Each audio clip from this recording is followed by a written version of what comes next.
Hi friends, அனைவருக்குமே வணக்கம்.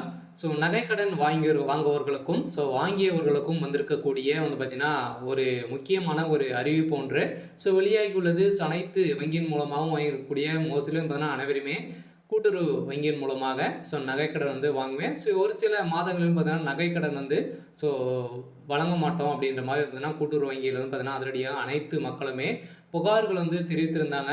இதுக்கான ஒரு அறிவிப்பாக தான் இப்போ கூட்டுறவு வங்கியில் நகைக்கடன் பார்த்தீங்கன்னா வாங்குவர்களுக்கு ஒரு மிகப்பெரிய ஒரு அறிவிப்பு கொடுத்துருக்காங்க. பார்த்தீங்கன்னா அனைவருக்குமே தெரியும், கூட்டுறவு வங்கியின் மூலமாக பார்த்தீங்கன்னா நகைக்கடன் வாங்குவதில் நிறைய மக்கள் ஆர்வம் காட்டி வந்திருக்கக்கூடிய நிலையில் தான் இப்போ குறைந்தபட்சம் பார்த்தீங்கன்னா அதிகரித்து வந்திருக்கக்கூடிய நிலையில் இப்போ 2026ல் தேர்தல் வரப்போகுது.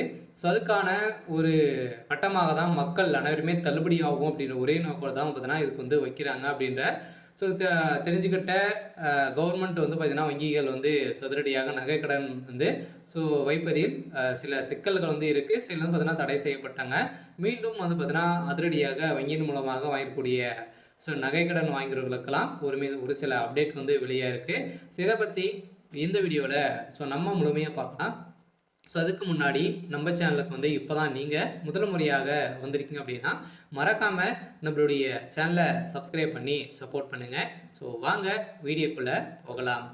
பார்த்தீங்கன்னா அனைவருமே நகைக்கடன், அதே மாதிரி தனிநபர் கடன், நிறைய வகையான கடன்கள் வாங்கியிருக்கீங்க. அந்த கடன்கள் அனைத்தையுமே பார்த்தீங்கன்னா மோஸ்ட்லி பார்த்தீங்கன்னா விவசாய கடன், நகைக்கடன் இந்த இரண்டுமே பார்த்தீங்கன்னா மக்கள் ஆர்வம் காட்டி கூடிய விரைவில் கிடைக்கக்கூடிய ஒரு கடனாக இருக்கு. பார்த்தீங்கன்னா மீதி கடன்லாம் நிறைய ரூல்ஸ் பிரகாரம் தான் நம்மளுக்கு கடன் வங்கி வழங்கும். இதன் அடிப்படையில் சதுரடியாக நம்மளுடைய பொருட்களை கொடுத்து நம்ம நகைக்கடன் வாங்கியிருப்பீங்க. அவங்களுக்கெல்லாம் வந்திருக்கக்கூடிய ஒரு அறிவிப்பு. இப்போ ஏற்கனவே தெரியும், கூட்டுறவு வங்கி மூலமாக மக்கள் நிறைய பேர் பார்த்தீங்கன்னா கூட்டம் கூடி பார்த்தீங்கன்னா நகைக்கடன் வைப்பதில் அதிகரித்து வந்திருக்கக்கூடிய நிலையில் தான் இப்போ அதிரடியாக தங்க நகைக்கடன் தள்ளுபடி அறிவிப்பு வருமா அப்படின்றத எதிர்பார்ப்போடு மக்கள் அனைவருமே வைத்திருக்காங்க. இதில் ஒரு சில மாற்றங்களாம் வங்கிகள் கொண்டு வந்திருக்காங்க. எது என்னென்ன மாற்றம் அப்படின்றத தொடர்ந்து வீடியோவில் பார்க்கலாம். மறக்காமல் நம்முடைய சேனலை சப்ஸ்கிரைப் பண்ணி பாருங்கள். வாங்க வீடியோக்குள்ளே போகலாம். பார்த்தீங்கன்னா அனைவருக்குமே தெரியும், தேசிய அளவிலான வங்கிகள் மட்டுமல்லாது கூட்டுறவு வங்கிகள் மற்றும் கூட்டுறவு சொசைட்டிகள் தங்க நகைகளுக்கு எளிதாக கடன் வழங்கப்பட்டு வருகின்றன. அதனாலே பார்த்தீங்கன்னா அவசர தேவைக்கு பலரும் கூட்டுறவு சங்கங்களை நாடி தங்களுக்கு வேண்டிய கடனை பார்த்தீங்கன்னா தேர்ந்தெடுக்கிறார்கள். இந்த நிலையில் கூட்டுறவு வங்கிகளில் நடப்பாண்டில் ஏப்ரல் முதல் பார்த்தீங்கன்னா ஜூலை வரை 25 லட்சம் பேருக்கு மேலே 25,000 கோடி ரூபாய் பார்த்தீங்கன்னா நகைக்கடன் வழங்கியிருக்கும் அப்படின்ற ஒரு தகவலை வெளியிட்டிருக்காங்க. இந்த தகவலின் மாறாக தான் பார்த்தீங்கன்னா அதிரடியாக பார்த்தீங்கன்னா இந்த நகைக்கடன் உள்ளவர்களுக்கும் இதுக்கு மேலே நகைக்கடன் இன்னும் 2 மாதங்களுக்கு நீங்கள் நகைக்கடன் வைக்கலாம் அப்படின்றத கூட்டுறவு வங்கி பார்த்தீங்கன்னா அதிரடியாக ஒரு அறிவிப்பு வெளியிட்டிருந்தாங்க. 2 மாதங்களுக்கு முன்னாடி பார்த்தீங்கன்னா இந்த வங்கிகள் அனைத்துமே பார்த்தீங்கன்னா வங்கியில் நகைக்கடன் வைக்க முடியாது அப்படின்ற மாதிரி பார்த்தீங்கன்னா வங்கி நிர்வாகிகள் சொல்லியிருக்கக்கூடிய நிலை தான். இதில் நிறைய குற்றச்சாட்டுகள் இருந்த நிலையில் தான் இப்போ அதிரடியாக மீண்டும் வங்கிகளுக்கு அனைத்துக்குமே பார்த்தீங்கன்னா அதிரடியாக RBI போட்ட உத்தரவின் அடிப்படையில் அதிரடியாக பார்த்தீங்கன்னா மீண்டும் நகைக்கடன் வழங்குவதில் அதிரடி ஒரு அறிவிப்புல இருக்குது. இதன் அடிப்படையில் தான் வங்கியில் பார்த்தீங்கன்னா அலைமோதும் கூட்டம் அப்படின்ற மாதிரி ஒரு தகவல் வெளியாக இருக்குது. அதில் அவசர தேவைக்கு பணம் வேண்டுமானால் வங்கிகளில் பார்த்தீங்கன்னா கடன் வாங்கும் முறை உள்ளது. ஆனால் கடன் வழங்குவதில் வட்டி வீதம் எவ்வளவு என்பதையும் கவனிக்க வேண்டியது இருக்கு. இருந்தாலுமே தங்க நகை கடனை பொறுத்தளவுக்கு வங்கியில் தனிநபர் கடன், தொழில் கடன், அதே மாதிரி கல்வி கடன், சொத்து மீதான அடமான கடன், வாகன கடன், தங்க நகை கடன் மற்றும் பல்வேறு பெயர்களில் கடன் வழங்கப்பட்டு வருகின்றன. இதில் அவசர தேவைக்கு மிக சிறந்தது தங்க நகை கடன் தான். இதில் காரணம் தனிநபர் கடன், அதே மாதிரி மற்ற கடன்களை ஒரு சில நிபந்தனையின் அடிப்படையில், ஆதாரத்தின் அடிப்படையில் தான் சமர்ப்பிக்க வேண்டும். இதன் அடிப்படையில் தான் நம்மளுக்கு பார்த்தீங்கன்னா ஒரு சில சிக்கல்கள் இருந்தாலுமே இதில் கடன் நம்மளுக்கு வழங்குவாங்க. இந்த கடனின் அடிப்படையில் இப்போ அதிரடியாக ஆனால் தங்க நகை கடனை பொறுத்தளவுக்கு பார்த்தீங்கன்னா நம்மளுடைய நகையை சரியானதா அப்படின்றத நம்ம எத்தனை கேரக்டர் அப்படின்னு தெரிஞ்சுட்டு அவங்க நம்மளுக்கு கேரட்டுக்கு இவ்வளோ பணம் வந்து நம்மளுக்கு வந்து ஒரு கிராமுக்கு இவ்வளோ பணம் 6500 நம்மளுக்கு வந்து பணம் வந்து கொடுக்குறாங்க. இவ்வளோ பணம் நம்மளுக்கு வந்து கூடிய விரைவில் அடுத்த 1 ஹவர்ல நம்மளுக்கு வந்து பணம் வந்து கிடைக்கும்.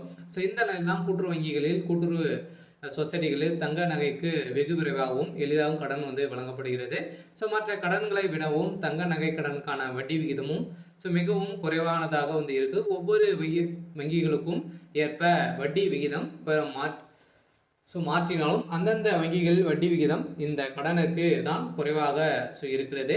இதன் தான் தமிழகத்தில் கூட்டுறவுத்துறையில் கீழ் செயல்படும் மாநில மாவட்ட தலைமை கூட்டுறவு வங்கிகள், தொடக்க வேளாண்மை கூட்டுறவு கடன்கள், நகர கூட்டுறவு சங்கங்கள் போன்ற தங்க நகை அடமானம் பேரில் நகை கடன் வந்து வழங்கப்படுகின்றன. இதில் ஒரு சில மாற்றத்தின் அடிப்படையில் ஒரு சில நாட்களுக்கு வழங்காமல் நிறுத்தி வச்சுருந்தாங்க. இதனால் சர்வதேச மாநிலங்களுக்கு நம்மளுக்கு வந்து பார்த்திங்கன்னா இப்போ அதிரடியாக நம் நாட்டின் தங்க விலை அதிகரித்து கொண்டிருக்கக்கூடிய நிலையில் ஒரு கிராம் தங்கத்துக்கு 6000 ரூபாய் வந்து வரை கடன் வந்து வழங்கப்படுகிறது. ஆனால் தான் பலரும் கூட்டுறவு வங்கிகளில் நகை கடன் வாங்க அனைத்து மக்களுமே பார்த்தீங்கன்னா ஆர்வம் காட்டி வந்து வராங்க. இந்த நிலையில் ரிசர்வ் வங்கி விதியின் அடிப்படையில் வந்து பார்த்தீங்கன்னா அனைத்து வங்கிகளுக்குமே நகைக்கடன் வழங்குவதில் நிறுத்தம் இருந்த நிலையில் சதுரடியாக நகைக்கடன் மக்களுக்கு வந்து வழங்க வேண்டும் அப்படின்ற மாதிரி புதிய உத்தரவு போட்டிருக்காங்க. இருந்தாலுமே நகைக்கடன் இந்த விவசாய கடன் எல்லாம் தள்ளுபடி ஆகுமா அப்படின்ற ஒரு பரபரப்பான செய்தி வெளியே இருக்கக்கூடிய நிலையில் தான் வங்கியினர் வந்து பார்த்தீங்கன்னா கூட்டம் வந்து அலைமோதிட்டு வந்து இருக்கு. சில வங்கியின் மூலமாக நகைக்கடன் தள்ளுபடி ஆகுமா அப்படின்னா கட்டாயம் ஆகும். வருகின்ற 2026ல் ஒரு சில மாற்றங்கள் வந்து வரப்போகுது. பார்த்தீங்கன்னா கட்சிகள் வந்து 2000 தேர்தல் வந்து வரப்போகுது. வந்து முக்கிய அறிவிப்புகளாக வந்து வெளியாகுது.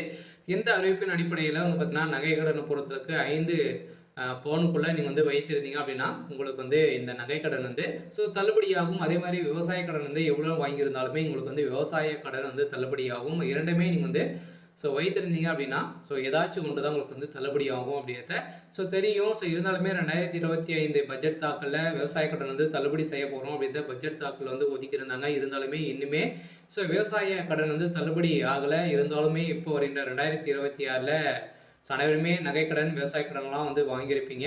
அவங்களுக்கெல்லாம் பார்த்தீங்கன்னா தள்ளுபடி அறிவிப்பு வரப்போகுது. பார்த்தீங்கன்னா இந்த ஒரு சில திடீர் மாற்றமாக தான் வந்து அனைவருக்குமே வந்து இருக்குது. இந்த வங்கியின் மூலமாக வாங்கக்கூடிய நகைக்கடன், அதே மாதிரி இந்தியன் பேங்க், நிறைய வங்கி, கனடா பேங்க், இது மாதிரிலாம் நிறைய விதமான வங்கிகளாக தான் இருக்குது. அந்த வங்கியின் மூலமாக வாங்கியிருக்கக்கூடிய விவசாய கடனும் தள்ளுபடி ஆகும் அப்படின்ற ஒரு சில அப்டேட்டுலாம் வந்து கிடைத்திருக்கு. அனைவருக்குமே வந்திருக்கக்கூடிய ஒரு சூப்பரான ஒரு அப்டேட்டாக தான் வந்து இருக்குது. இருந்தாலுமே என்ன நடக்க போகுது அப்படின்றத பார்க்கலாம். இது மாதிரி ஒரு சில மாற்றங்களை வந்து கொண்டு வந்திருக்காங்க. சரி, ஓகே. இதுக்கான அப்டேட் வந்து இதை மறக்காமல் நம்முடைய சேனலை சப்ஸ்கிரைப் பண்ணி சப்போர்ட் பண்ணுங்கள்.